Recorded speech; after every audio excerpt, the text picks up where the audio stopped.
కొన్ని సినిమాలు థియేటర్లో సత్తా చాటుతాయి, మరికొన్ని సినిమాలు ఓటీటీల్లో దూసుకెళ్తాయి. కానీ ఇంకొన్ని చిత్రాలు మాత్రం థియేటర్లో కాసుల వర్షం కురిపించినా కూడా ఓటీటీలోకి ఎప్పుడు వస్తాయా అంటూ ప్రేక్షకులు 1000 కళ్ళతో ఎదురు చూస్తూ ఉంటారు. అలాంటి లిస్టులోకి ది కేరళ స్టోరీ కూడా వస్తుంది. ఈ మూవీ థియేటర్లో సృష్టించిన కలెక్షన్స్ సునామీ అంతా ఇంత కాదు. కానీ ఎప్పుడెప్పుడు ఓటీటీలోకి వస్తుందా అని సినిమా లవర్స్ ఎదురు చూస్తున్నారు. అయితే ప్రేక్షకులను మరింత నిరాశకు గురి చేస్తూ ఈ మూవీ ఓటీటీ రిలీజ్ పలుమార్లు వాయిదా పడుతూ వచ్చింది.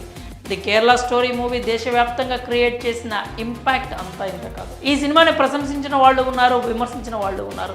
థియేటర్లో ప్రదర్శించకూడదు, బ్యాన్ చేయాలంటూ డిమాండ్ చేసిన వాళ్ళు కూడా ఉన్నారు. అయితే అన్ని అవరోధాలను దాటుకొని ఈ మూవీ 2023 మే 5న థియేటర్లో విడుదలైంది. మంచి పాజిటివ్ టాక్తో బాక్సాఫీస్ వద్ద కోట్ల వర్షం కురిపించింది. కేవలం 20 కోట్ల బడ్జెట్లో తెరకెక్కిస్తే ఏకంగా 300 కోట్లకు పైగా కలెక్షన్స్ రాబట్టి అందరినీ అబ్బురపరిచింది. థియేటర్లో స్ట్రాంగ్ మౌత్ టాక్ సొంతం చేసుకున్న ఈ మూవీ ఎప్పుడెప్పుడు ఓటీటీలోకి రిలీజ్ అవుతుందా అని సినిమా లవర్స్ అంతా ఎదురు చూశారు. ఈ సినిమా ఎన్నిసార్లు ఓటీటీ రిలీజ్ అవుతుందని చెప్పినా కూడా అది రిలీజ్ కాలేదు. దాదాపు 10 నెలలుగా వస్తుంది. ఇప్పటికీ ఓటీటీలోకి రాకపోవడంపై ప్రేక్షకులు నిరాశలో ఉన్నారు. కానీ ఎట్టకేలకు ఈ movie official OTT release date అయితే వచ్చేసింది.